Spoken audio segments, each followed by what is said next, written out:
समस्त को जय जगन्नाथ। पिला माने स्क्रीन रे देखि पारुथिबे निर्मल श्रमिक कल्याण योजना जाकि labour card NESI department under रे रही। यह एक पुराना और ओल्ड स्कॉलरशिप जहाँ जहाँ एवं भी नोटिस रे रही समस्ते ए स्कॉलरशिप को अप्लाई करि पारिबे।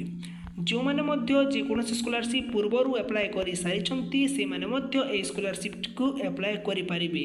जो मानक लेबर कार्ड अच्छी जो मैंने इलिजिबिलिटी ए स्कॉलरशिप करने से माने ए स्कॉलरशिप टू अप्लाई करनियंतु जार लास्ट डेट रही 30 एप्रिल 2026। पिला माने तुम्हें माने देखि पारुथिबे beneficiary is eligibility apply and ables education assistance under NSKOR Nirmal Shramik Kalyan योजना। ता माने पिला माने जो मानकर जेकोसी स्कॉलरशिप पूर्वर अप्लाई करी सारी से माने मध्य ए स्कॉलरशिप को अप्लाई करि पारिबे। यह साफ साफ एठारे लेखा जाई सारी।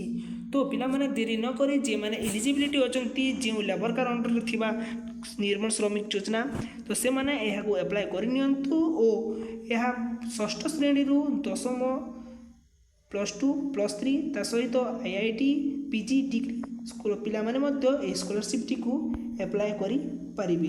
तो पिला माने जो माने ए स्कॉलरशिप को अप्लाई करि पारिबे से माने एहा को अप्लाई करनियंतु और आपण माने चाहुछंती कि एहार मु फुल वीडियोटी अप्लाई केमिति करबा ता प्रोवाइड करबी। तो कमेंट करनियंतु और लाइक कर दियंतु ए चैनल को सब्सक्राइब कर दियंतु। मु पुनी थरे आपनकु ए वीडियोटी प्रोवाइड कर देबी कि केमिति labour card scholarship T apply हेबो।